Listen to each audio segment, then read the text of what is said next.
The maintenance hangar at Nellis Air Force Base fell silent except for the steady drip of hydraulic fluid hitting the concrete floor. Senior Airman Rachel Martinez wiped her grease-stained hands on her coveralls and stepped back from the damaged F-16 Fighting Falcon, its nose cone cracked and the engine compartment gutted like a mechanical corpse. Everyone else had given up on tail number 847 3 weeks ago, but Rachel couldn't let it go. She'd never sit in a cockpit, never feel the rush of afterburners igniting behind her, never know what it meant to slice through clouds at twice the speed of sound. But she understood these machines in ways that pilots never would. Every bolt, every wire, every system that kept death at bay when you're pulling 7 Gs at 30,000 feet. Before we jump back in, tell us where you're tuning in from, and if this story touches you, make sure you're subscribed because tomorrow I've saved something extra special for you. Today, that understanding would mean everything. The pre-dawn darkness at Nellis Air Force Base stretched across the Nevada desert like a heavy blanket, broken only by the harsh white glow of floodlights illuminating the flight line. The air carried the familiar cocktail of jet fuel, engine oil, and the sharp desert wind that never seemed to rest.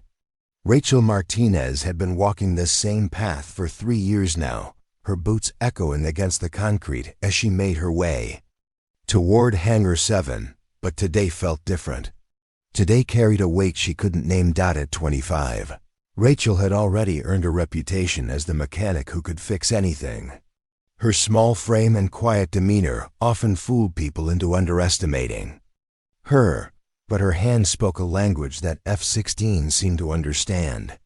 She'd grown up in Phoenix, the daughter of a single mother who worked double shifts at a diner to keep them afloat. The military had offered Rachel structure, purpose, and a chance to work with machines that represented the pinnacle of human engineering. She'd never harbored dreams of flying them. That world belonged to others, to the officers with college degrees and 20/20 vision, and the kind of confidence that came from knowing doors would open for you. The hangar buzzed with activity even at this early hour. Maintenance crews moved with practiced efficiency, their movements choreographed by years of routine.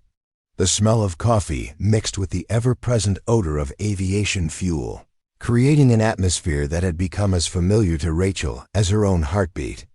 She nodded to Sergeant First Class Mike Thompson, a barrel-chested man from Alabama who'd been working on jets since before she was born, and Staff Sergeant Jenny Liu, whose precision with diagnostic equipment was legendary among the crew.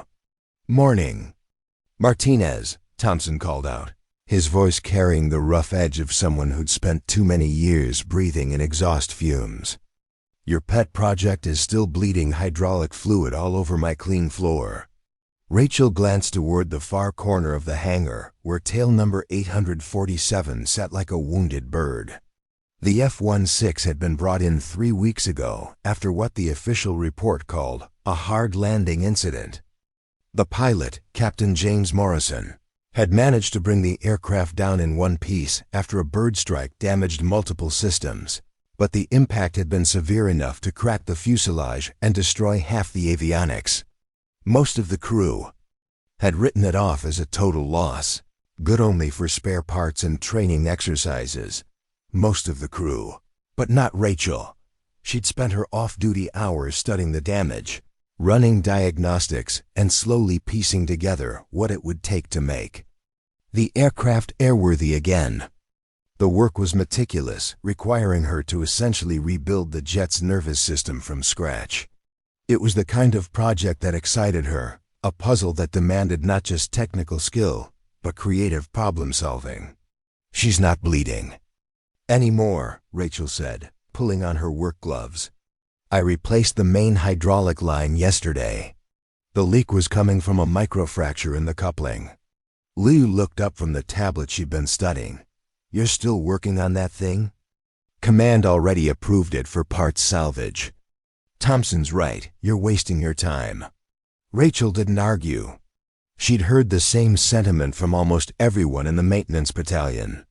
The F-16 was old, the damage extensive, and the cost of repairs would be astronomical compared to simply writing it off. But Rachel saw something others missed. The aircraft's bones were solid, its core systems intact. The damage, while dramatic, was largely superficial. With patience and the right approach, she could bring it back to life. The morning briefing began at 06:00 sharp. Technical Sergeant Rodriguez, the maintenance chief, stood before a group of 24 airmen in the small conference room adjacent to the hangar.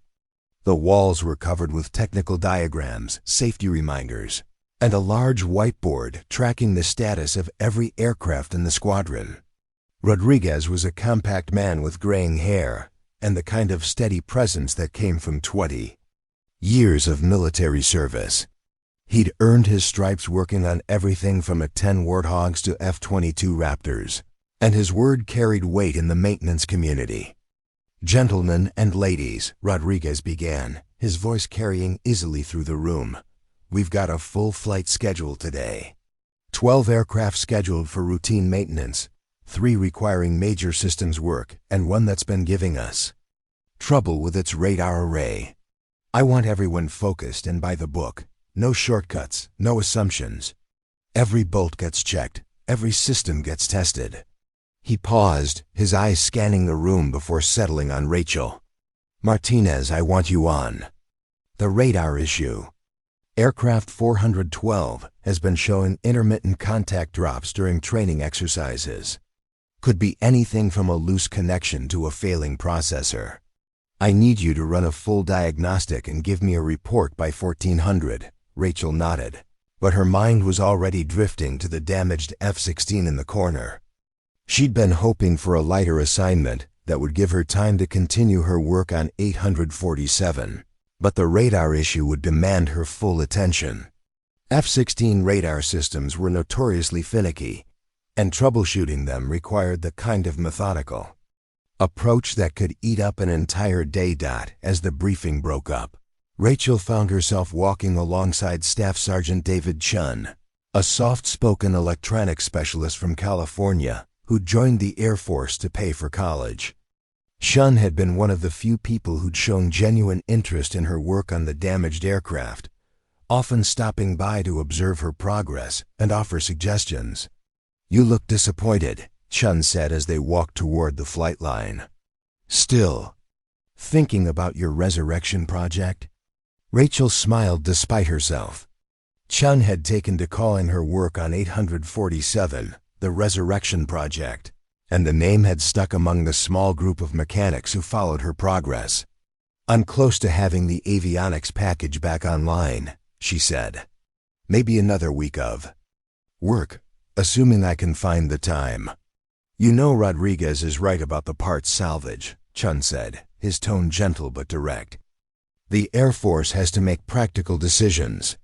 That bird has been down for 3 weeks, and the repair costs are going to be significant. There are budget considerations, operational requirements. Sometimes you have to cut your losses." Rachel understood the logic, but it didn't make it any easier to accept. Each aircraft represented millions of dollars in taxpayer money, thousands of hours of skilled labor, and decades of engineering refinement. To her, writing off 847 felt like admitting defeat before the fight was over. She'd always been stubborn. Her mother had told her it was both her greatest strength and her most dangerous weakness, and she couldn't bring herself to walk away from a challenge that seemed solvable. The flight line stretched out before them, a long expanse of concrete where F-16 sat in neat rows like sleeping predators.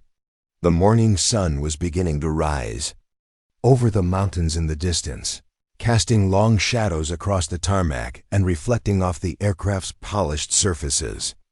Pilots were already beginning to arrive for the day's training exercises, their flight suits and helmets marking them as members of a different world from the maintenance crews who kept their aircraft flying. Rachel watched as Captain Lisa Wong approached her assigned aircraft, moving with the confident stride of someone who belonged in the cockpit. Wong was one of the squadron's most experienced pilots, a graduate of the Air Force Academy who'd flown combat missions over 3 different theaters. She had the kind of natural authority that came from years of making split-second decisions in high-stress situations, and her reputation for precision flying was well established throughout the wing. "Morning, Martinez," Wong said as she passed, her voice carrying the casual friendliness that marked her interactions with the maintenance crew. "How's my bird looking today?" Rachel had worked on Wong's aircraft tail number 203 several times over the past year. It was a well-maintained machine, meticulously cared for and showing none of the wear that marked some of the older aircraft in the squadron. "She's in perfect condition, Captain," Rachel replied. "I ran a full systems check yesterday. Everything's green across the board." Wong nodded and continued toward her aircraft, where her crew chief was already conducting the pre-flight inspection. Rachel watched her go, noting the easy confidence in her movements, the way she seemed to take for granted her right to strap herself into one of the most sophisticated weapon systems ever created. It wasn't jealousy that Rachel felt she'd made peace with her role in the Air Force hierarchy long ago, but rather a kind of professional curiosity about what it would be like to see the world from 30,000 feet. The morning progressed with its usual rhythm of organized chaos. Rachel threw herself into the radar diagnostic, quickly identifying the source of the intermittent failures as a corroded connector in the antenna assembly. The repair was straightforward but time-consuming, requiring her to remove multiple access panels and carefully clean each connection point. She worked methodically, testing each component as she went, ensuring that the fix would hold under the stresses of combat maneuvering. As she worked, she could hear the roar of jet engines as the first wave of training flights began their takeoff sequence. The sound was thunderous, a physical force that seemed to vibrate through the concrete and into her bones. She'd been hearing it for 3 years now, but it still gave her a thrill. Each takeoff represented the culmination of hundreds of hours of maintenance work, the moment when mechanical precision translated into raw power and speed. During her lunch break, Rachel made her way back to Hangar 7 and the damaged F-16. The aircraft sat exactly where she'd left it, its wounded appearance a stark contrast to the sleek Predators on the flight line. She'd been working on it in her spare time, using her own tools and materials when necessary, driven by something she couldn't quite articulate. Perhaps it was the challenge of bringing something back from the brink of destruction. Or maybe it was simply her inability to accept that something fixable should be discarded. She climbed up onto the maintenance stand and opened the access panel. That housed the main avionics bay. The work she'd done over the past 3 weeks was evident in the neat rows of new wiring, the carefully aligned circuit boards, and the methodical replacement of damaged components. It was slow work, requiring her to essentially rebuild the aircraft's electronic nervous system from scratch. But she was making progress. The primary flight computer was the heart of the system, a sophisticated piece of equipment that managed everything from engine performance to weapons targeting. The original had been damaged beyond repair in the crash, but Rachel had managed to locate a replacement unit that had been sitting in the supply warehouse for 2 years. Getting it properly installed and calibrated was a complex process that required her to interface with multiple other systems, ensuring that each component could communicate properly with the others.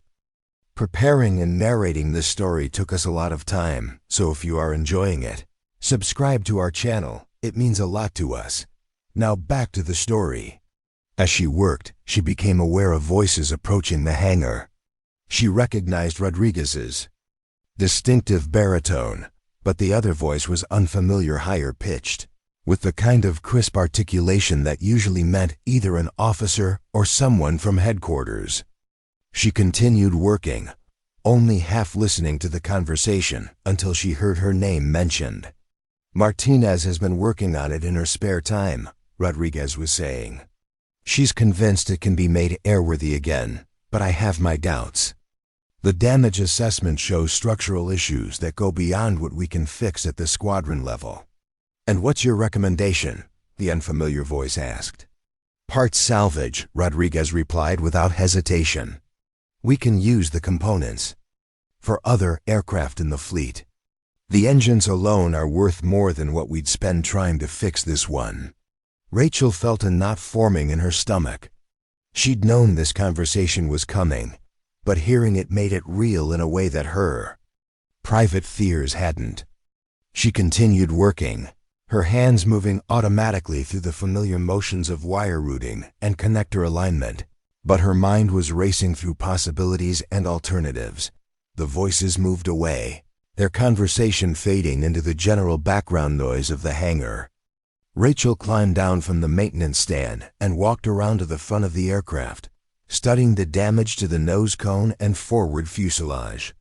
The cracks were extensive, but not fatal, at least not in her opinion. The aircraft's structure was fundamentally sound, and with the right materials and techniques, she believed it could be restored to full operational status. But belief wasn't enough.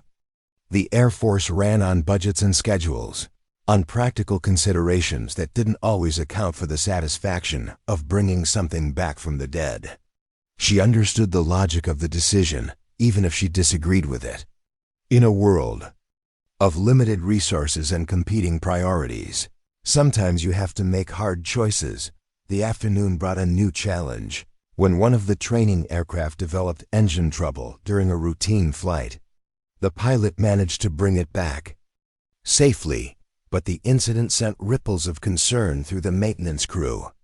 Engine problems were serious business in the world of high-performance aircraft, and the investigation would require careful attention to detail and thorough documentation. Rachel found herself assigned to the engine inspection team, working alongside two other mechanics to tear down the affected engine and identify the source of the problem. It was painstaking work, requiring them to examine each component for signs of wear, damage, or manufacturing defects. The engine was a masterpiece of engineering, thousands of precisely machined parts working together to produce the tremendous power needed to propel an F-16 through the sky. As she worked, Rachel couldn't help but think about the damaged aircraft in the corner of the hangar. Its engines were in perfect condition, low hours, and recently overhauled. If the Air Force went ahead with the parts salvage decision, those engines would be removed and installed in other aircraft, extending their service life and maintaining the fleet's operational readiness. It was a practical decision, one that made sense from a resource management perspective, but it still felt like giving up. The engine inspection revealed a fatigued compressor blade, a relatively minor issue that could be fixed with a straightforward parts replacement. The discovery was a relief to everyone involved. Engine problems could ground aircraft for weeks or even months, disrupting training schedules and operational readiness.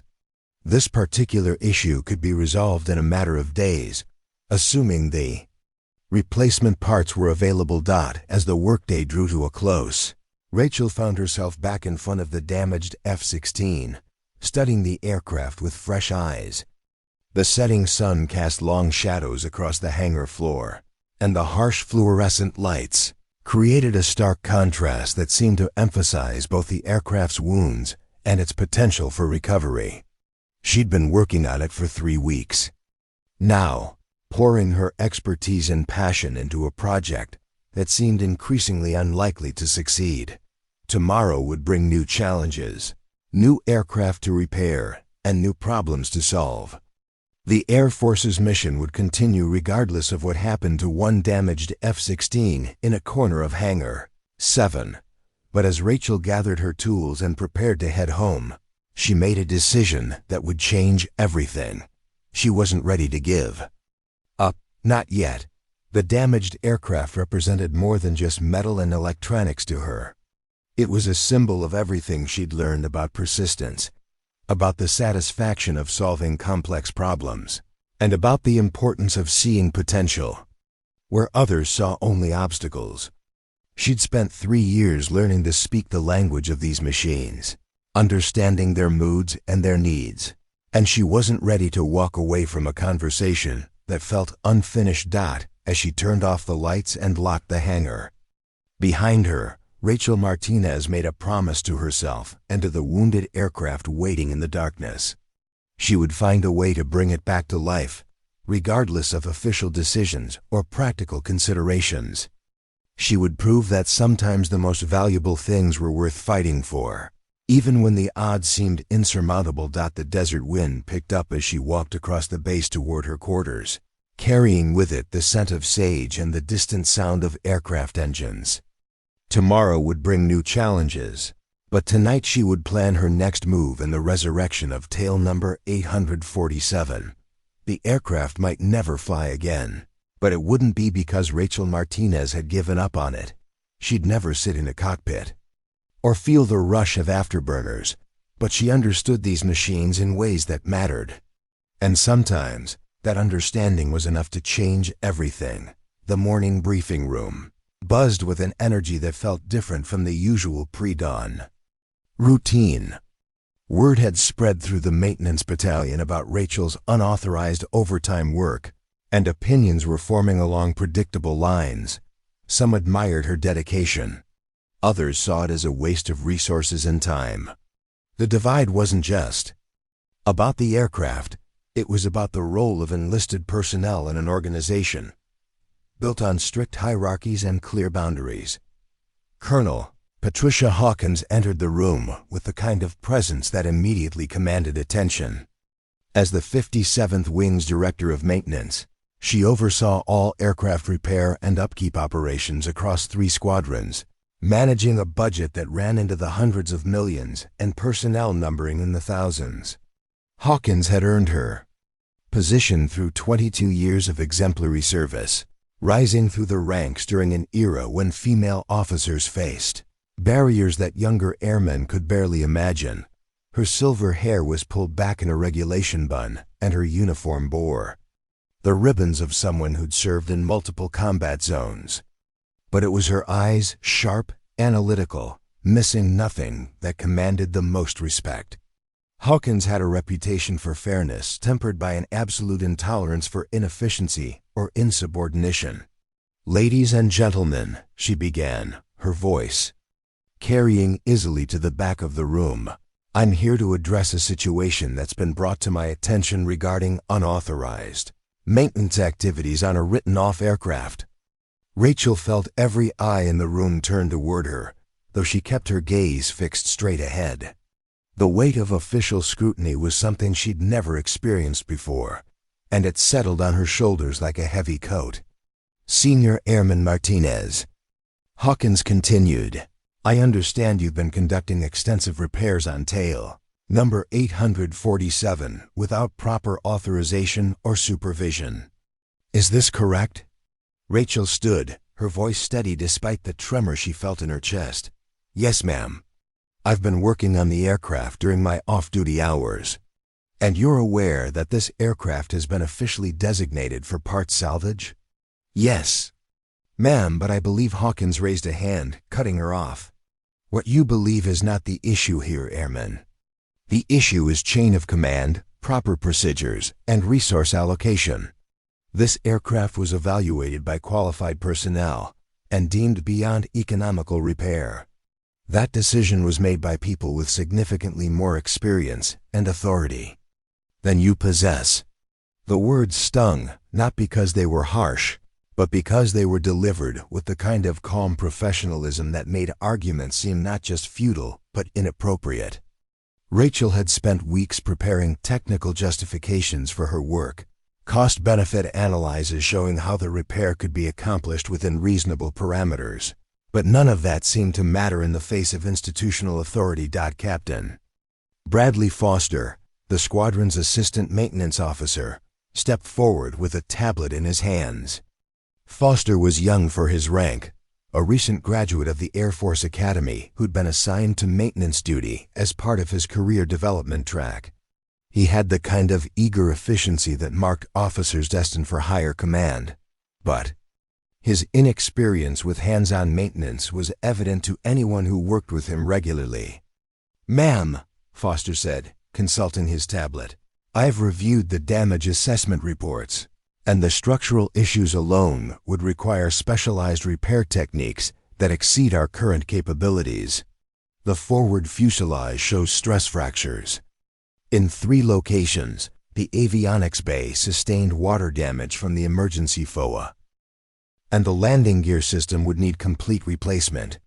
Rachel wanted to object, to explain that she'd already addressed most of these issues, that the stress fractures were superficial and the avionics damage was largely cosmetic. But the formal setting and the presence of senior officers made interruption impossible. She was expected to listen, acknowledge, and comply. Technical Sergeant Rodriguez, her immediate supervisor, looked uncomfortable with the direction the conversation was taking.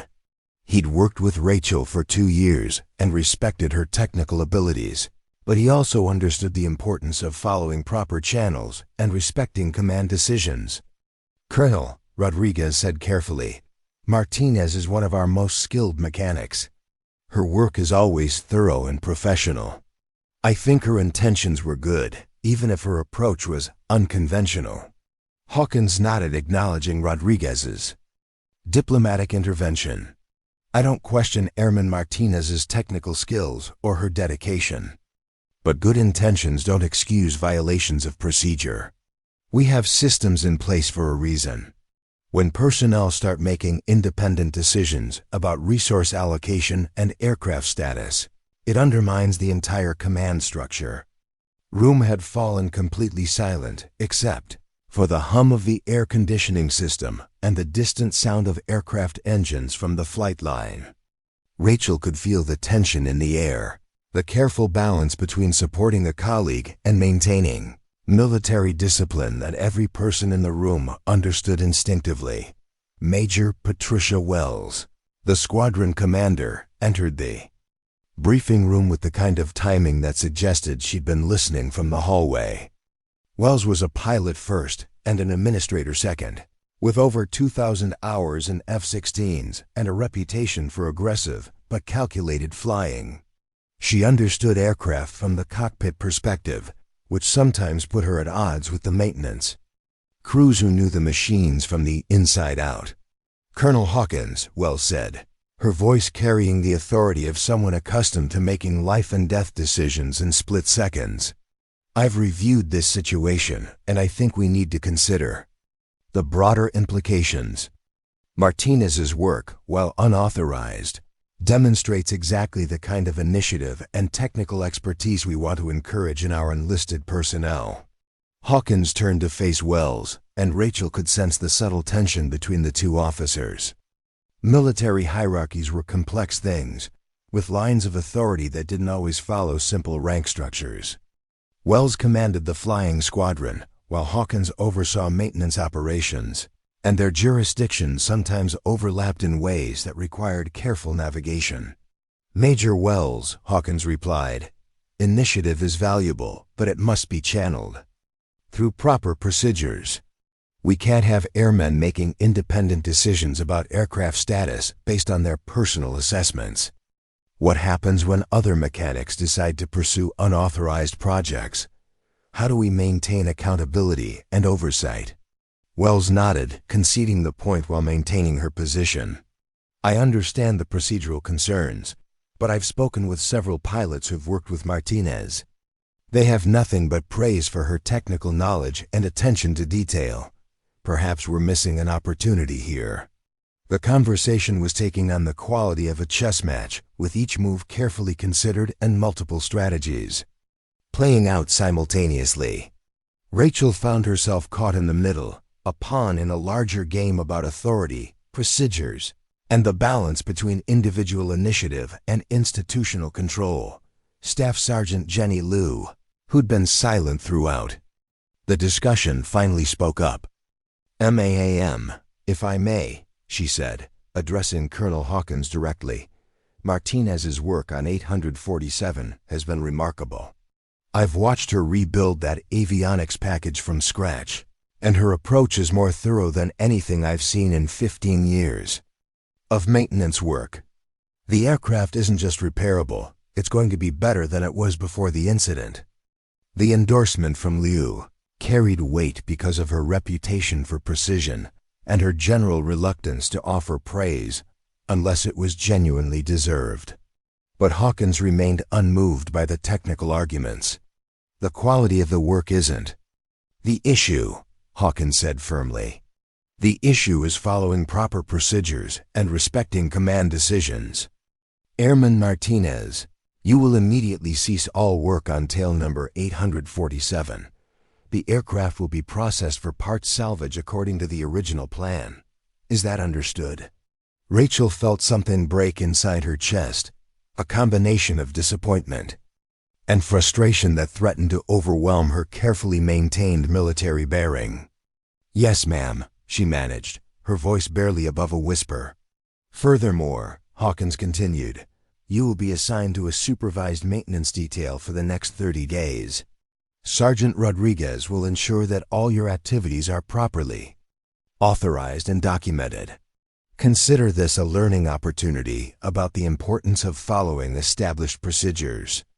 The formal reprimand wasn't as severe as it could have been. Hawkins could have recommended disciplinary action that would have impacted Rachel's career permanently, but it felt like a professional death sentence nonetheless.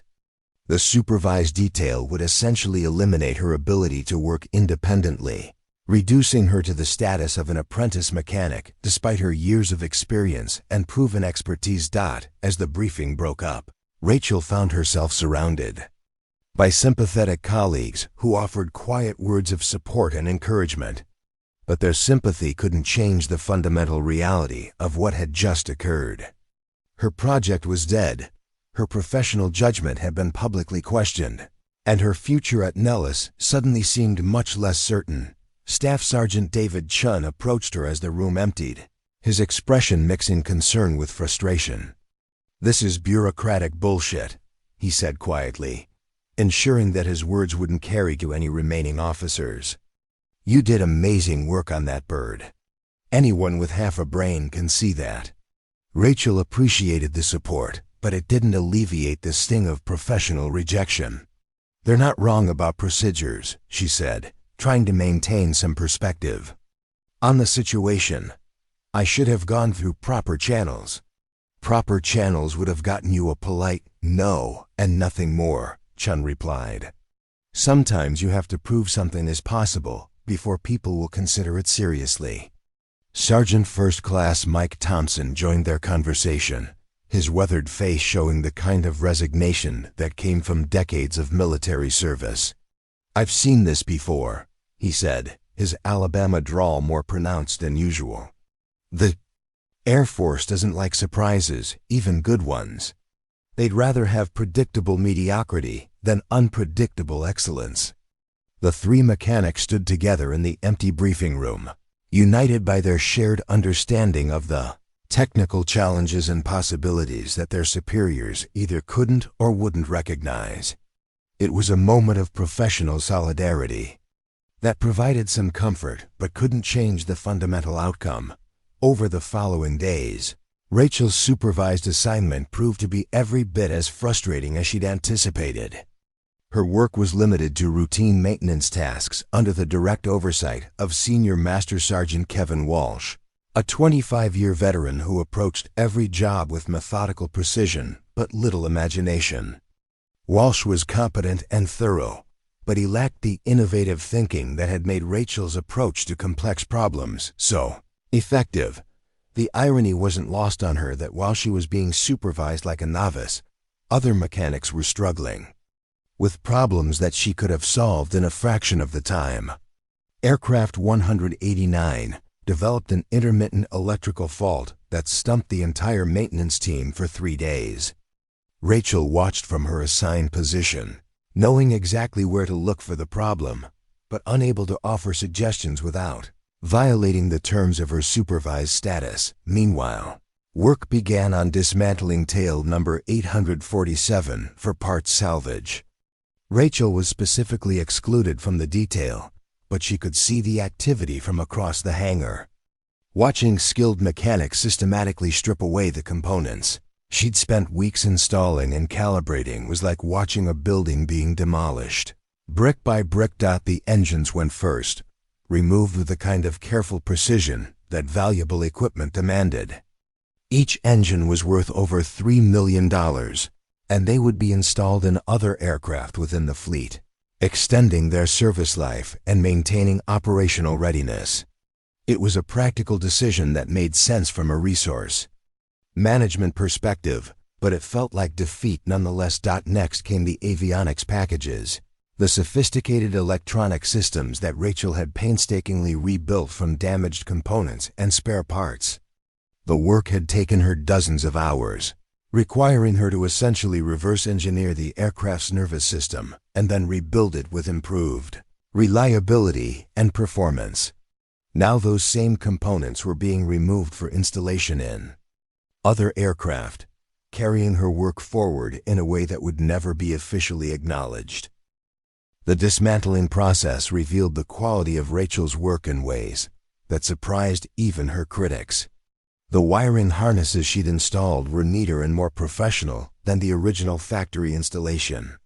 The component mounting brackets she'd fabricated were actually superior to the standard parts, providing better vibration isolation and easier access for future maintenance. Even the most skeptical members of the maintenance crew had to acknowledge that her technical skills were exceptional. Technical Sergeant Rodriguez found himself in an increasingly awkward position as word of Rachel's work quality spread through the maintenance community. He'd supported the official decision to end her unauthorized project, but he was also beginning to understand that they might have made a mistake in not taking her technical assessment more seriously. "It's a shame," he confided to Staff Sergeant Liu during a coffee break. "That kid rebuilt that aircraft to a higher standard than when it left the factory. If we'd given her proper support and supervision, we could have had a fully operational F-16 back in service within another week or two." Liu nodded, stirring her coffee with more force than necessary. "The brass doesn't understand what they threw away. Martinez wasn't just fixing that bird, she was improving it. The work I saw was graduate-level engineering applied with undergraduate-level enthusiasm."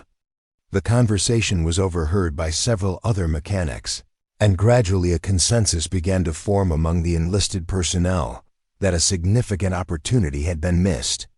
But consensus among the ranks carried little weight in an organization built on hierarchical authority and formal procedures. Rachel continued her supervised duties with professional discipline, but her enthusiasm for the work had been noticeably dampened. The creative problem-solving that had made her such an effective mechanic was constrained by the need to follow standard procedures and obtain approval for every deviation from established protocols. It was like asking a jazz musician to play only from sheet music, technically proficient, but lacking the spark that made the performance memorable. The other mechanics noticed the change in her demeanor and tried to offer support in small ways. Chun made a point of consulting her informally about technical problems, carefully framing their conversations as casual discussion rather than formal requests for assistance. Thompson shared stories from his own career about times when good ideas had been rejected by bureaucratic inflexibility, offering the comfort of shared experience if not actual solutions. But perhaps the most significant development came from an unexpected source. Captain Lisa Wong, one of the squadron's most experienced pilots, had been watching the situation with growing interest.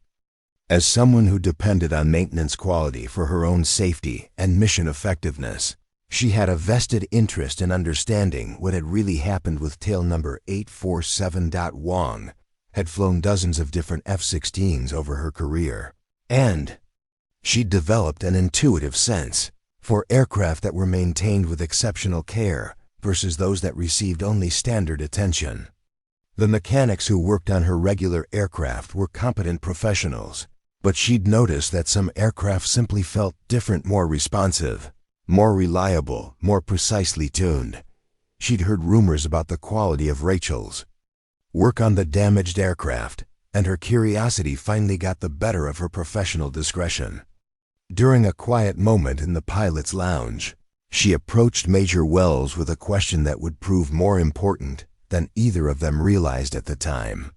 "Ma'am," Wong said, I've been hearing interesting things about the Martinez situation. Is it true that her work on the damaged F-16 was actually exceptional quality?" Wells paused in her review of flight schedules, considering her response carefully. "From what I understand, yes. The technical assessment from the dismantling crew was quite positive. But you know how these things work. Procedures are procedures, regardless of outcomes." Wong nodded, but her pilot's instincts were telling her that there was more to this story than administrative efficiency and proper procedures. In her experience, exceptional maintenance work was rare enough to deserve attention, especially when it came from someone with Rachel's reputation among the ground crews. "What if," Wong said carefully, "we had a situation where that kind of technical expertise was critically needed? Not for routine maintenance, but for something where standard procedures weren't sufficient." The question hung in the air between them, carrying implications that neither officer wanted to voice directly. Both had enough experience to know that military operations sometimes demanded improvisation and creative problem-solving that went beyond established protocols. The challenge was finding ways to encourage that kind of thinking without undermining the institutional structures that maintained order and accountability. Wells closed her flight schedule folder and looked directly at Wong. "I hope we never find ourselves in that kind of situation, Captain. But if we do, I suspect we'll discover that talent finds a way to surface, regardless of current assignments or administrative constraints." The conversation ended there, but Wong carried the implications with her as she returned to her own duties. She'd been flying F-16s long enough to know that technical excellence wasn't just about following procedures. It was about understanding systems so thoroughly that you could make them perform beyond their apparent limitations. As the week progressed, the dismantling of tail number 847 continued with methodical efficiency. The aircraft that Rachel had spent 3 weeks bringing back to life was systematically reduced to a collection of valuable components that would extend the service life of other jets in the fleet. From a resource management perspective, it was a successful outcome that maximized the return on investment and maintained operational readiness. But for Rachel Martinez, watching from her supervised maintenance position across the hangar, it felt like watching a dream die one bolt at a time. She'd proven that the aircraft could be saved, demonstrated technical skills that impressed even veteran mechanics, and shown the kind of initiative that the Air Force claimed to value in its personnel. None of it had mattered when it came up against institutional procedures and hierarchical authority. The lesson was clear. Individual excellence was valuable only when it operated within established channels and supported predetermined objectives. Innovation and creative problem-solving were welcome, but only when they were properly authorized and supervised. As Rachel gathered her tools at the end of another supervised workday, she couldn't help wondering if her career would ever recover from this professional setback. The Air Force was a large organization with long memories, and her reputation as someone who didn't follow procedures might follow her for years to come. What she couldn't know, as she locked away her tools and prepared to leave the hangar, was that her demonstration of technical excellence had been noted by people whose opinions would soon matter more than she could imagine. The dismantled F-16 was gone, but the knowledge and skills that had brought it back to life remained.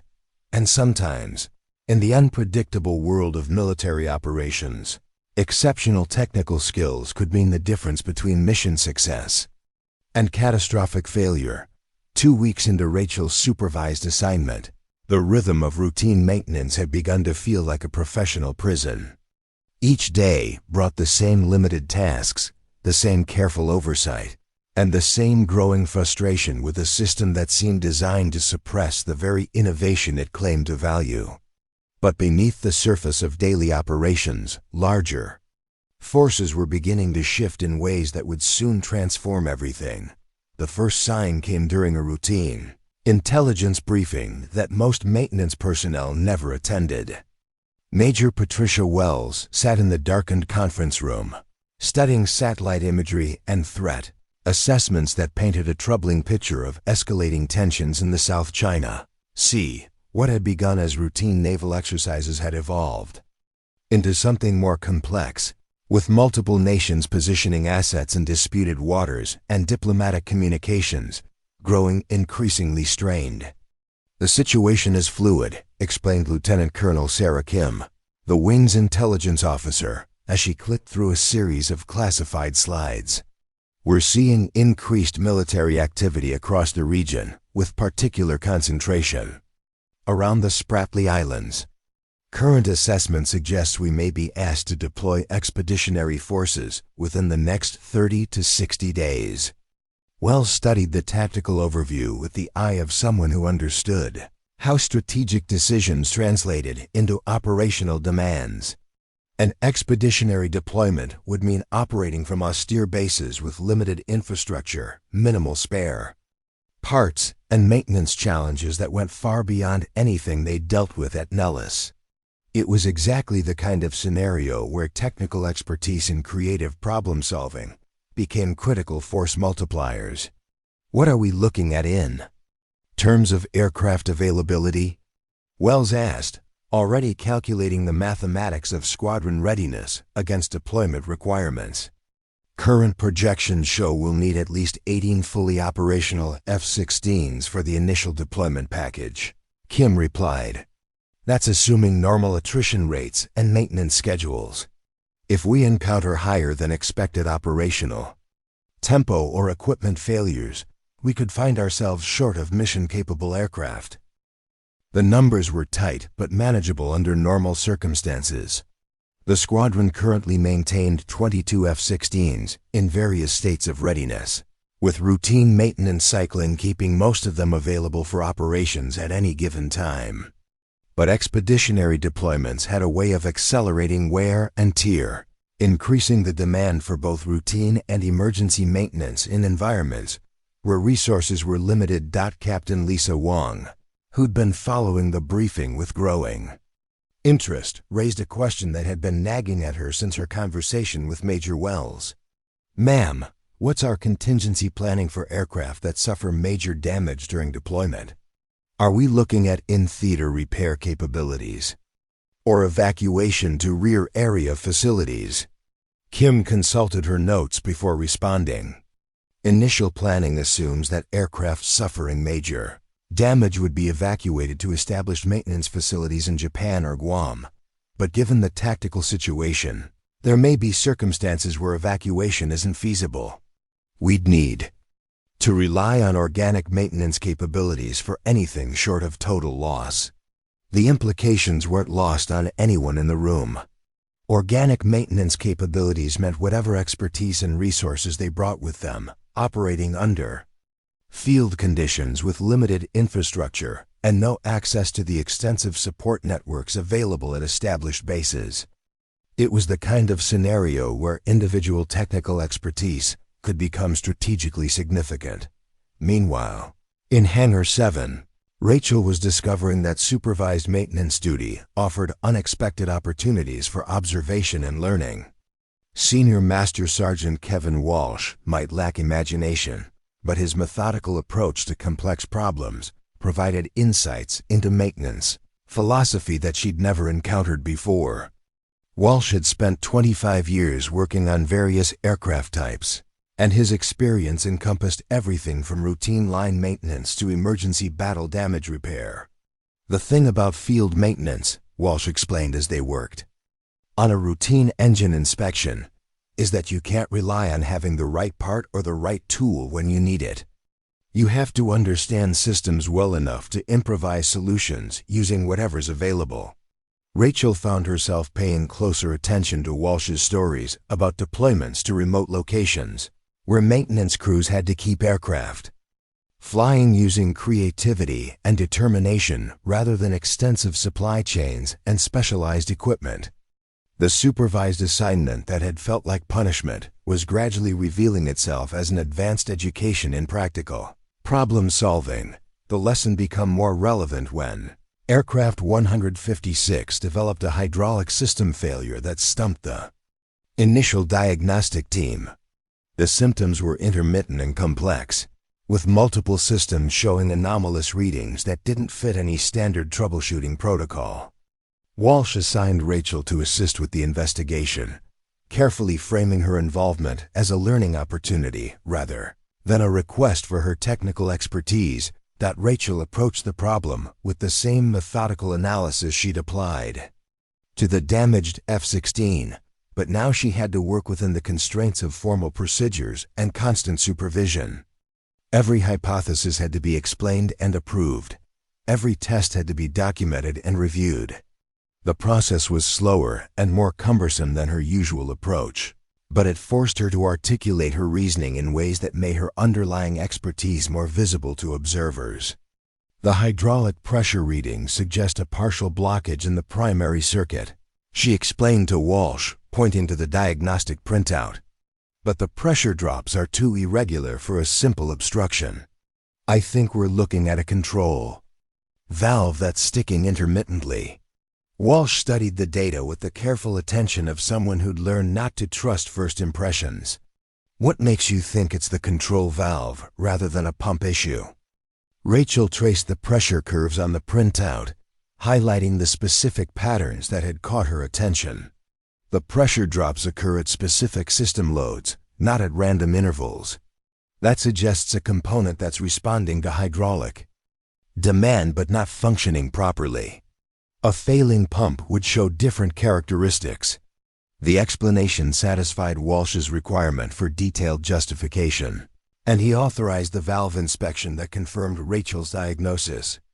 Control valve was indeed sticking, caused by contamination that had accumulated over hundreds of hours of operation. It was exactly the kind of problem that required both technical knowledge and analytical thinking to identify correctly. Word of Rachel's accurate diagnosis spread through the maintenance community faster than official reports could document it. Staff Sergeant Jenny Liu made a point of mentioning the hydraulic problem solution during the next shift briefing, carefully crediting both Rachel and Walsh for the collaborative troubleshooting approach.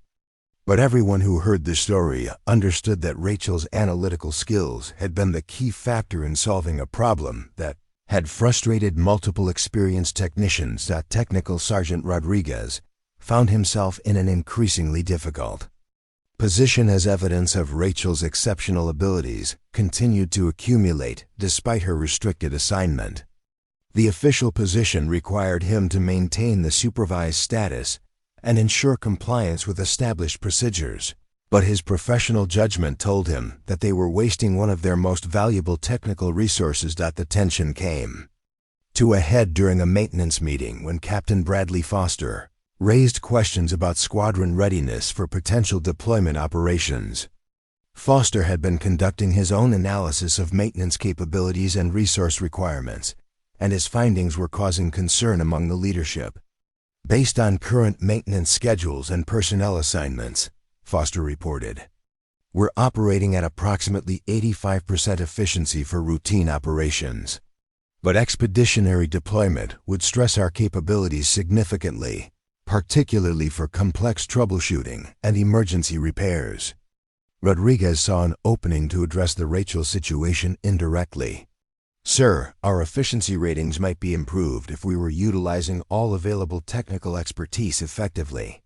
Some of our most skilled personnel are currently operating under constraints that limit their contributions.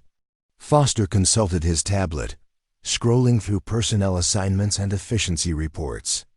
Are you referring to specific individuals or general policy issues? Both, sir, Rodriguez replied carefully. We have personnel with demonstrated expertise who could be contributing more effectively to mission readiness if their assignments were adjusted. The conversation was diplomatic enough to avoid direct criticism of command decisions, while highlighting the practical implications of those decisions for operational effectiveness. Foster was smart enough to understand the subtext, but he was also new enough to be cautious about challenging established policies without clear justification. Captain Lisa Wong, who'd been invited to the maintenance meeting to provide pilot perspective on aircraft readiness, listened to the exchange with growing interest. Her earlier conversation with Major Wells had sensitized her to questions about technical expertise and operational requirements, and she was beginning to see connections that might not be obvious to others. "Captain Foster," Wong said, "when you're calculating deployment readiness, are you accounting for the kind of maintenance challenges we'd face in an austere environment? Field conditions can create problems that require more than standard troubleshooting approaches." Foster's expression suggested he was beginning to grasp implications he hadn't previously considered. "Could you be more specific about the kinds of challenges you're referring to?" Wong had flown enough deployment rotations to speak from direct experience. Equipment failures in the field often require improvisation and creative problem-solving. You can't always wait for the right part or the standard procedure. Sometimes you need people who can look at a problem and figure out a solution using whatever resources are available. The room fell quiet as the implications of Wong's observation settled over the group. Everyone present understood that she was describing exactly the kind of technical creativity that Rachel had demonstrated with the damaged F-16, and that was currently being suppressed by procedural constraints. Rodriguez saw his opportunity and took it. "Captain Wong raises an important point about field maintenance requirements. Our personnel training and assignment policies should probably reflect the realities of expeditionary operations." Foster nodded slowly, his analytical mind working through the connections between personnel policies, technical capabilities, and operational requirements. "I think we need to review our current assignments with deployment readiness in mind. Some adjustments might be appropriate." The meeting concluded without specific decisions, but the groundwork had been laid for changes that would soon reshape Rachel's situation. Wong left the conference room with a growing conviction that the maintenance community possessed untapped expertise that could prove critical in challenging operational environments. Meanwhile, Rachel continued her supervised duties with professional discipline, unaware that her situation was being discussed at levels far above her pay grade.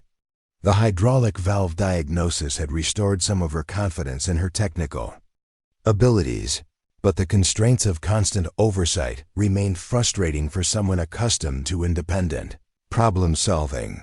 The frustration reached a breaking point when Aircraft 203 Captain Wong's regular mount developed an electrical anomaly that defied standard diagnostic procedures. The problem manifested as intermittent avionics failures that occurred only under specific flight conditions, making ground-based troubleshooting nearly impossible. 3 different technicians had spent days trying to isolate the fault without success. Rachel watched the troubleshooting efforts from her assigned position, recognizing patterns in the failure reports that suggested a specific type of wiring degradation she'd encountered before. But her supervised status prevented her from offering direct assistance, and Walsh was reluctant to authorize involvement without clear justification. The situation became critical when Wong was scheduled for an important training mission that required fully functional avionics.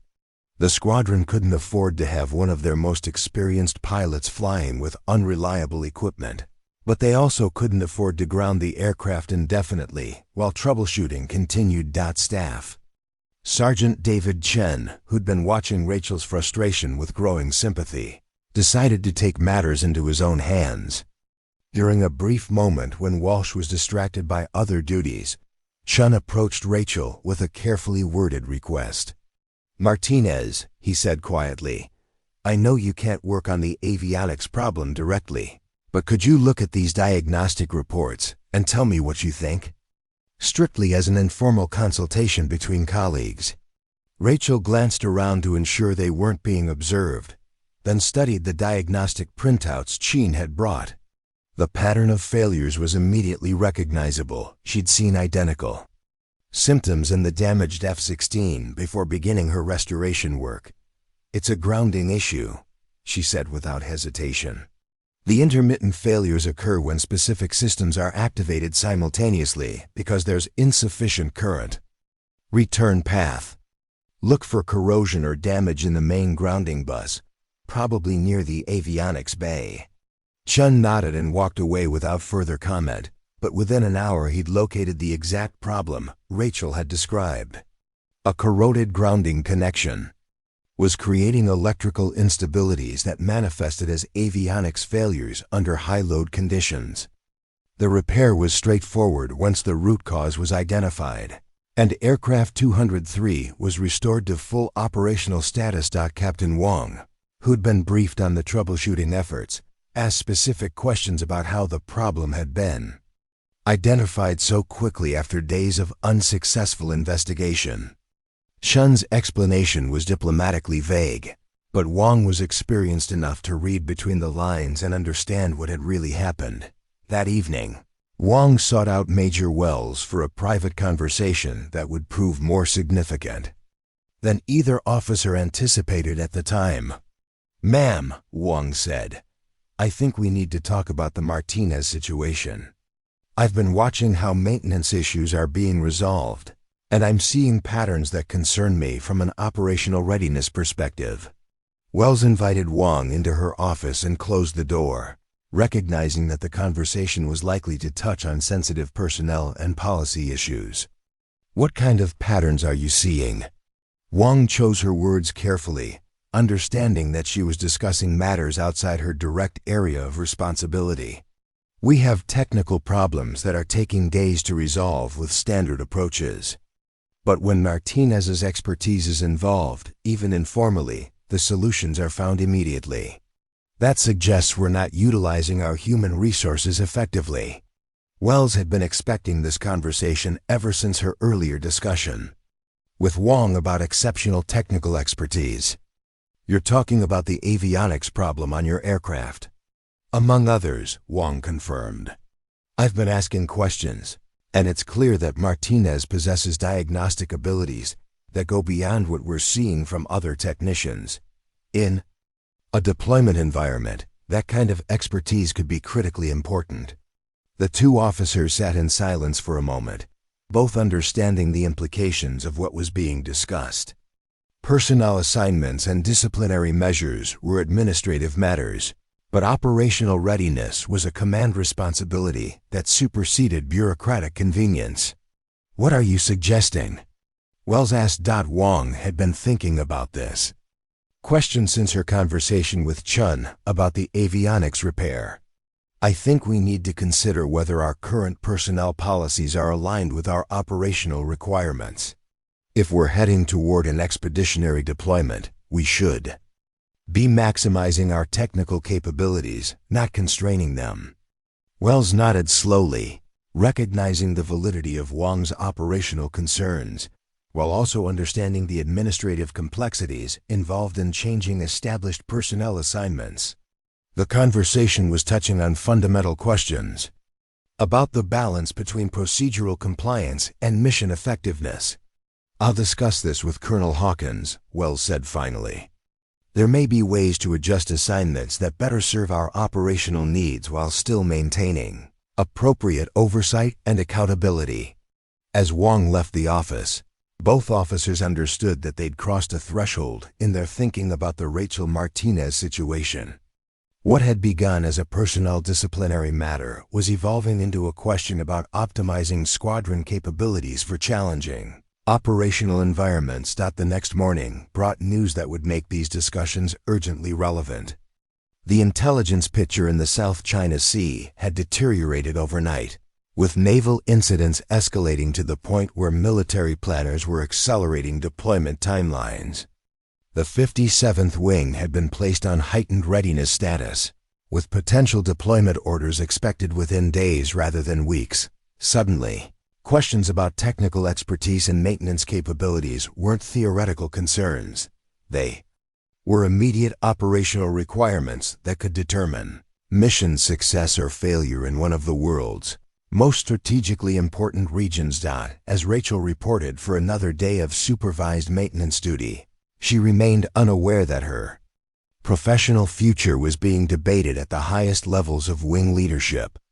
The storm clouds gathering over the South China Sea would soon create opportunities for her exceptional skills to prove their worth. But first, the institutional barriers that constrained her would have to be swept away by the urgent demands of military necessity.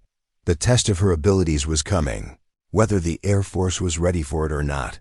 The emergency klaxon shattered the pre-dawn quiet at Nellis Air Force Base with an urgency that sent maintenance crews scrambling across the tarmac. Within minutes, the operations center buzzed with activity as duty officers processed incoming flash traffic from Pacific Command. The South China Sea situation had exploded overnight, transforming from diplomatic posturing into active military engagement. Colonel Patricia Hawkins arrived at the operations center still fastening her uniform jacket, her silver hair hastily pinned back and her expression reflecting the gravity of a career military officer who understood that everything had just changed. The secure communications room glowed with the light of multiple screens displaying real-time intelligence feeds, tactical assessments, and deployment orders that would reshape the entire wing's mission profile.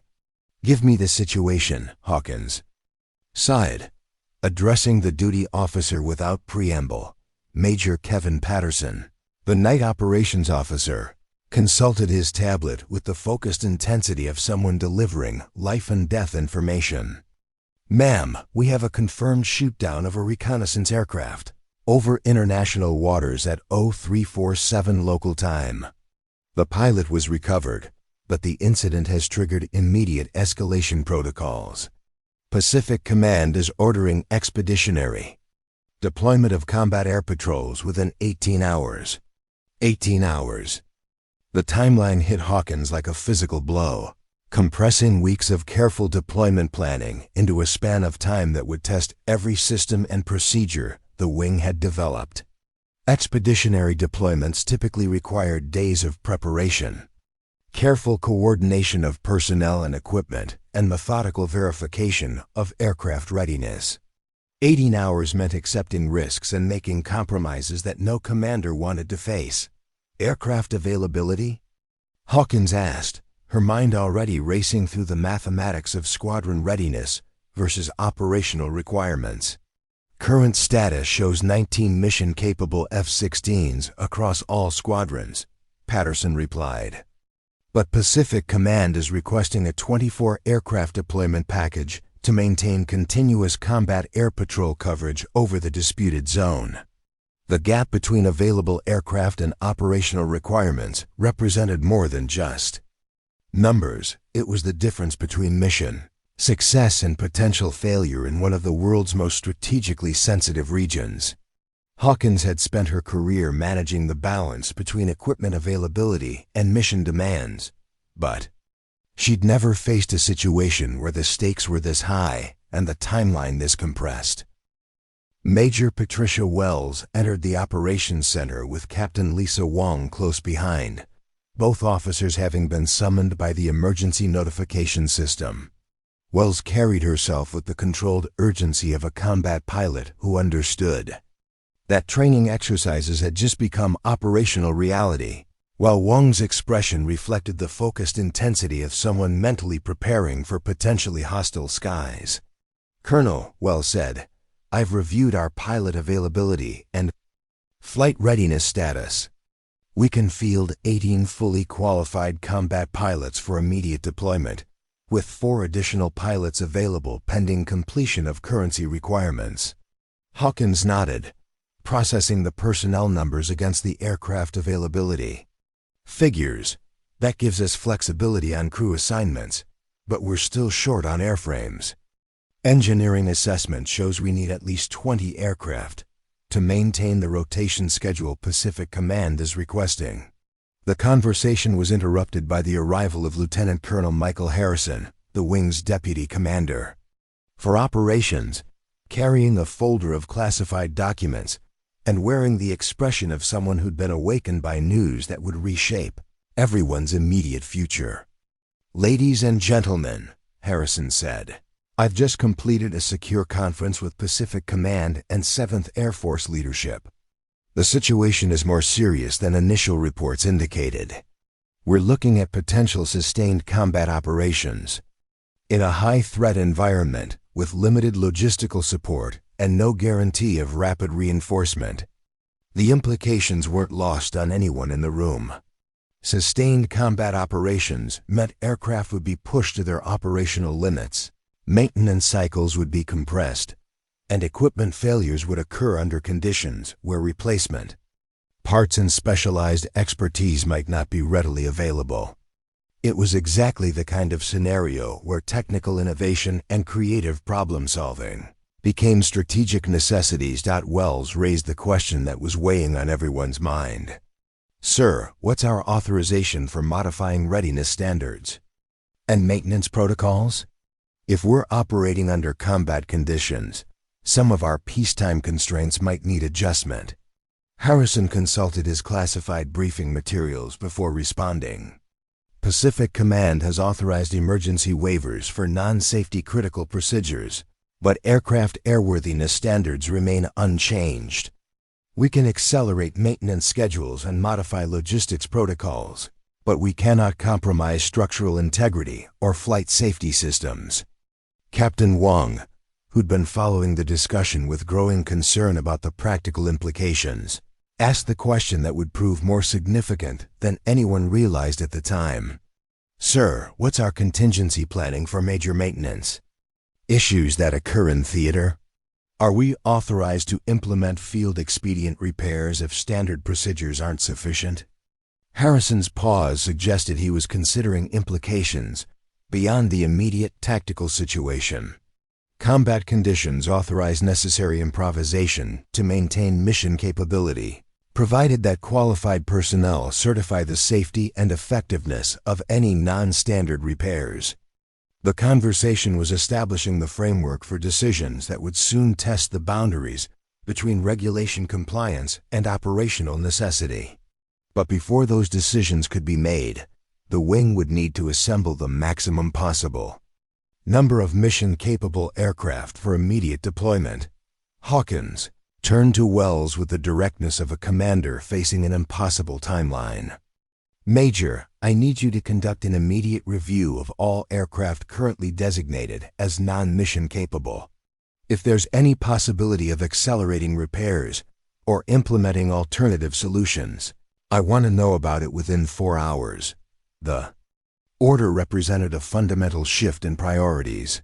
That would require the maintenance community to reconsider every assumption about repair timelines and resource allocation. Aircraft that had been scheduled for extended maintenance periods would need to be evaluated for emergency return to service, while creative solutions would be needed for problems that typically required weeks of careful work. As the briefing concluded and officers dispersed to their respective areas of responsibility, Rachel Martinez was beginning her daily supervised maintenance routine, unaware that the crisis unfolding in the Pacific would soon transform her professional situation in ways she couldn't imagine. The first indication that something extraordinary was happening came when Technical Sergeant Rodriguez burst into Hangar 7 with an energy that immediately commanded attention from every mechanic in the facility. "Listen up, people," Rodriguez announced, his voice carrying the urgency of someone delivering critical information. "We have been tasked with conducting an emergency readiness assessment of every aircraft in our maintenance cycle. I need status reports on all non-mission capable birds within 2 hours, including realistic timelines for return to service." Senior Master Sergeant Kevin Walsh looked up from the routine inspection he'd been supervising, his weathered face reflecting the confusion of someone whose methodical world had just been accelerated beyond recognition. "Sarge, are we talking about normal maintenance schedules or something different?" Rodriguez consulted the tablet he'd been carrying, scrolling through deployment orders that were still being updated in real time. "Different, Walsh. We're looking at possible combat deployment within 18 hours. That means every aircraft that can possibly be made mission capable needs to be evaluated for immediate return to service." The words hit the maintenance crew like an electric shock, transforming the routine atmosphere of scheduled work into something approaching controlled chaos. Mechanics began moving with the focused urgency of people who understood that their technical skills were about to be tested under conditions where failure could have strategic consequences. Rachel felt her pulse quicken as the implications of Rodriguez's announcement settled over her. Combat deployment meant that the maintenance community would be operating under emergency protocols that prioritized mission capability over procedural compliance. It was exactly the kind of situation where her technical expertise could prove critically valuable, but her supervised status continued to constrain her ability to contribute effectively. Staff Sergeant Jenny Liu approached Rodriguez with a question that had immediate tactical significance. "Sergeant, what's our authorization for implementing non-standard repair procedures? Some of our maintenance challenges might require creative solutions that go beyond established protocols." Rodriguez paused his tablet review to consider the question carefully. "Liu, I just came from a briefing where the deputy commander specifically mentioned qualified personnel implementing field expedient repairs. I think that gives us more flexibility than we've had under normal operations." The conversation was overheard by every mechanic in the hangar, and Rachel could sense the shift in thinking that was beginning to occur throughout the maintenance community.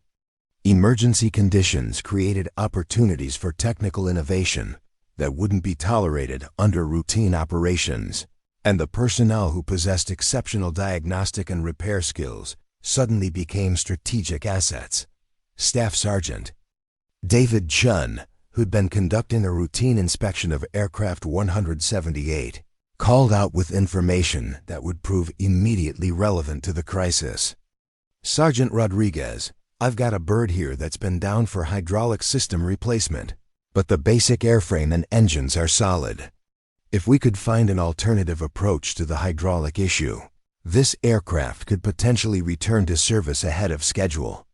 Rodriguez walked over to examine the maintenance records, his expression reflecting the analytical thinking of someone weighing technical possibilities against operational requirements. "What's the current timeline for the hydraulic replacement?"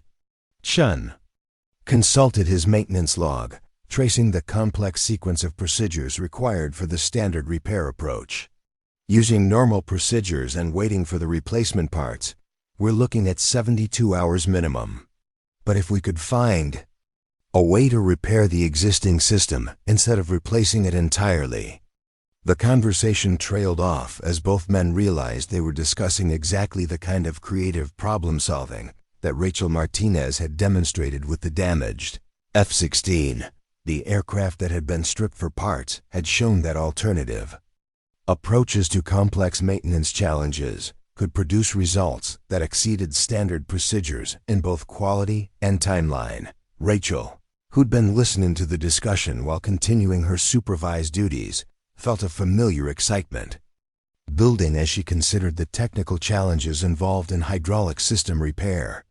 She'd worked on similar problems before, and her analytical approach to component-level diagnostics could potentially identify solutions that wouldn't be apparent through standard troubleshooting procedures. Senior Master Sergeant Walsh, who'd been observing Rachel's supervised performance for 2 weeks, made a decision that would prove more significant than his conservative personality typically allowed. "Rodriguez," he said quietly, "I think we need to consider utilizing all available technical expertise for this emergency assessment. Some of our people have skills that might be relevant to the current situation."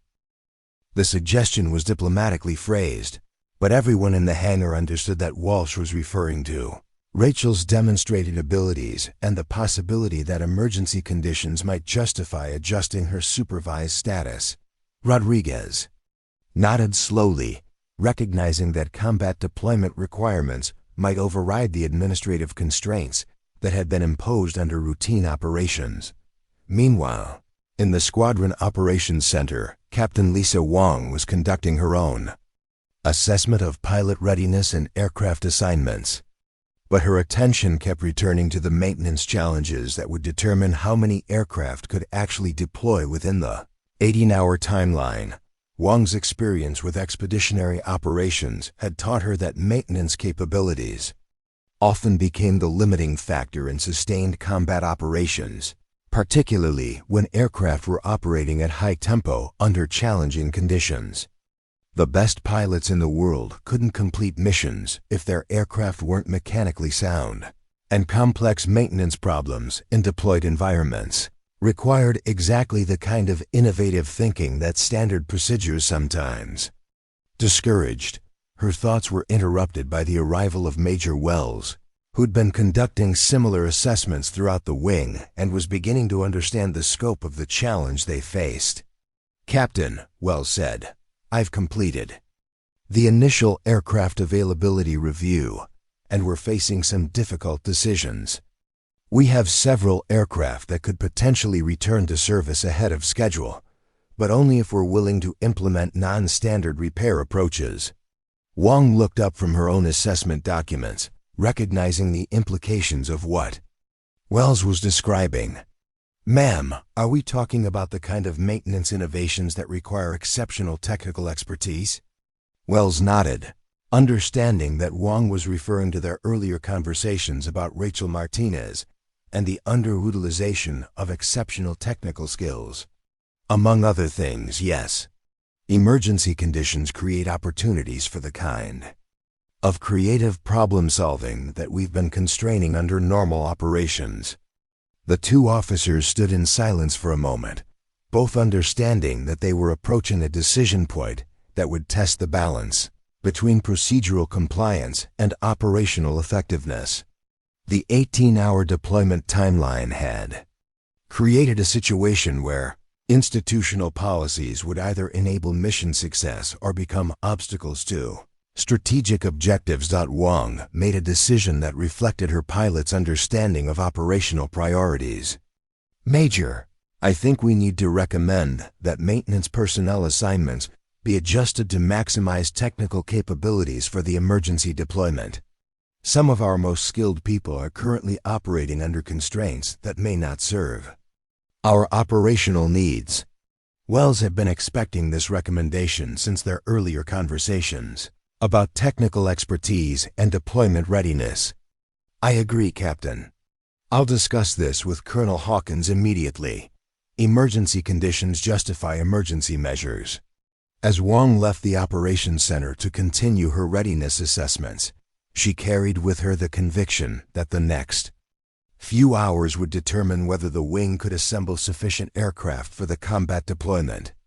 The mathematics of squadron readiness versus operational requirements demanded that every available technical resource be utilized to its maximum potential. Back in Hangar 7, Rachel Martinez continued her supervised duties while the maintenance community around her scrambled to assess aircraft status and repair possibilities. She could sense the growing urgency in every conversation, the increasing focus on technical solutions that might not be found in standard procedures, and the gradual recognition that emergency conditions created different rules for technical innovation. What she couldn't know was that her professional situation was about to be transformed by the same crisis that was reshaping the entire wing's mission profile. The storm clouds gathering over the South China Sea would soon create opportunities for her exceptional skills to prove their strategic value. But first, the institutional barriers that constrained her would need to be swept away by the urgent demands of combat readiness. The test of everything she'd learned about F-16 maintenance was approaching. And this time, there would be no question about whether her technical expertise was needed. Rachel Martinez stood before the skeletal remains of aircraft 847, her hands steady despite the magnitude of what she'd been asked to accomplish. 6 hours to rebuild an aircraft that had been systematically dismantled. 6 hours to prove that innovation could triumph over institutional inertia. The hangar buzzed with controlled chaos as maintenance crews assembled around her with the focused intensity of surgical teams. Staff Sergeant Chun coordinated parts procurement, tracking down components that had been scattered across multiple supply locations. Senior Master Sergeant Walsh managed tool allocation, ensuring that Rachel had access to every piece of equipment the base could provide. "Martinez," Rodriguez said, approaching with a tablet full of technical specifications, "you have absolute authority here. Tell us what you need." Rachel studied the damaged aircraft with eyes that saw possibility where others saw obstacles. The engine compartment was intact, the flight control systems were functional, and the basic airframe remained structurally sound. What had been stripped away could be rebuilt, but only using approaches that no manual had ever documented. "I need the avionics package from Aircraft 091, she said, her voice carrying the confidence of someone who understood exactly what needed to be done. "The systems are compatible, but I'll need to modify the mounting brackets and reroute the primary data bus." Walsh consulted his maintenance logs, tracking the complex web of parts and priorities that defined emergency operations. 091 is scheduled for a complete avionics overhaul that would take 18 hours under normal procedures. "Are you saying you can transplant those systems into 847 in 6 hours? Rachel was already climbing onto the maintenance platform, her hands moving with the precision of someone who'd spent weeks studying every inch of the aircraft's internal architecture. "I can do it in 4 hours if we work simultaneously on multiple systems. The hydraulic repairs on 178 can be completed in parallel, using the modular replacement approach I developed for the damaged servo assemblies." The technical language flowed from her with the fluency of someone speaking their native tongue. But the confidence behind her words was what convinced the maintenance crew that the impossible might actually be achievable. For the next 4 hours, Hangar 7 became a symphony of coordinated technical precision. Rachel orchestrated the work with the skill of a conductor managing a complex musical performance, directing different teams on simultaneous tasks, while maintaining awareness of how each component would integrate with the others. The avionics transplant required her to essentially perform surgery on 2 aircraft simultaneously, carefully removing sophisticated electronic systems from 091, while modifying 847's internal architecture to accommodate the replacement components. Each connection point had to be verified, each software integration tested, each mechanical interface aligned to tolerances measured in fractions of millimeters. Staff Sergeant Liu handled the delicate work of hydraulic system restoration, following Rachel's innovative approach to servo assembly repair that eliminated the need for complete component replacement. The technique required precision that went beyond standard maintenance procedures, but Liu's 15 years of experience provided the steady hands needed to implement Rachel's engineering solutions. Meanwhile, Chun coordinated the complex logistics of parts procurement and tool allocation, ensuring that each maintenance team had access to required resources without delays that could derail the compressed timeline. His work was invisible but essential, the foundation that allowed technical innovation to proceed without administrative obstacles. As the 4th hour approached, the 3 aircraft began to take shape as functional weapon systems rather than mechanical puzzles. Rachel moved between them with the focused intensity of someone whose technical judgment was being tested under conditions where failure would have strategic consequences. "Status check," Rodriguez called out as the deadline approached. "Aircraft 178 hydraulic systems are fully operational," Liu reported, wiping hydraulic fluid from her hands. "All pressure tests completed successfully. Aircraft 091 avionics package is installed and calibrated," Chun added, consulting the diagnostic equipment that confirmed system integration. "All electronic systems showing green across the board." Rachel stood before aircraft 847, her hands resting on the access panel that housed the rebuilt flight computer. 4 hours earlier, the aircraft had been a collection of parts awaiting disposal. Now it was a fully functional F-16 that exceeded its original performance specifications. 847 is mission capable, she said simply. Captain Lisa Wong approached aircraft 847 with the mixture of professional skepticism and personal curiosity that marked experienced pilots examining unfamiliar equipment. She'd flown dozens of different F-16s over her career, but she'd never climbed into a cockpit knowing that the aircraft beneath Her had been rebuilt from near destruction by a mechanic who'd never held pilot wings. "Martinez," Wong said as she conducted her pre-flight inspection, "I need you to understand something. If this bird performs the way you say it will, you're not just proving your technical skills. You're proving that innovation and expertise can emerge from places the Air Force doesn't always recognize." Rachel stood beside the aircraft she'd brought back to life, her grease-stained coveralls a stark contrast to Wong's crisp flight suit and gleaming helmet. "Captain, I just want to see her fly.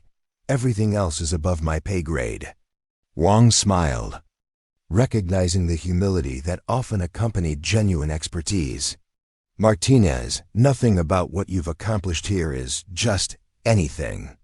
This aircraft is going to carry American pilots into potentially hostile skies because you refuse to accept that it was beyond saving." The pre-flight inspection revealed the quality of Rachel's work in ways that impressed even Wong's experienced eye. Every system responded with precision that exceeded standard specifications. Every component showed signs of meticulous installation and calibration. Every detail reflected the kind of technical perfectionism that transformed mechanical assembly into engineering art. As Wong strapped herself into the cockpit, she felt the subtle differences that distinguished exceptionally maintained aircraft from merely adequate ones. The controls responded with crisp precision, the displays showed clarity that suggested optimal calibration, and the overall feel was of a machine that had been assembled by someone who understood not just how it worked, but how it could work better. The engine startup sequence proceeded flawlessly, each system coming online with the smooth progression that indicated perfect integration between electronic and mechanical components. Wong had expected competent work. Rachel's reputation was well established among the maintenance community, but the aircraft's performance exceeded even optimistic projections. "Tower, Falcon 847 requesting taxi clearance for combat deployment. Certification flight," Wong radioed, her voice carrying the professional calm that masked her excitement about testing the rebuilt aircraft's capabilities. "Falcon 847, cleared to taxi runway 23 left, wind 240 at 15, altimeter 30.15. As the F-16 rolled toward the active runway, Wong could feel the subtle vibrations and responses that told her everything about the aircraft's mechanical condition. Rachel's work had produced not just an airworthy aircraft, but one that felt more responsive and precise than many factory-new jets she'd flown. The takeoff was magnificent. The aircraft lifted from the runway with the eager enthusiasm of a machine that had been perfectly tuned, climbing into the Nevada sky with power and grace that demonstrated the quality of engineering that had brought it back to life. For 30 minutes, Wong put the aircraft through every test that combat certification required, pushing its systems to their operational limits and verifying that Rachel's innovative repairs could withstand the stresses of high-performance flight. Every test was passed. Every system performed flawlessly. Every specification was met or exceeded. As she brought the aircraft back to base, Wong understood that she'd just flown proof that technical excellence could emerge from unexpected places. When institutional barriers were removed and genuine expertise was allowed to flourish, the landing was perfect, the aircraft touching down with the precision that came from systems working in harmony. As Wong taxied back to the flight line, she could see Rachel waiting beside the hangar, her expression mixing hope and anxiety as she watched the aircraft that represented everything she'd learned about bringing complex machines back to life. "How'd she fly?" Rachel asked as Wong shut down the engine and climbed from the cockpit. Wong removed her helmet, her face showing the satisfaction of a pilot who just experienced something exceptional. "Martinez, that aircraft flies better than most jets have.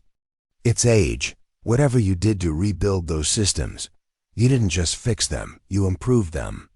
The words carried more weight than a simple technical assessment.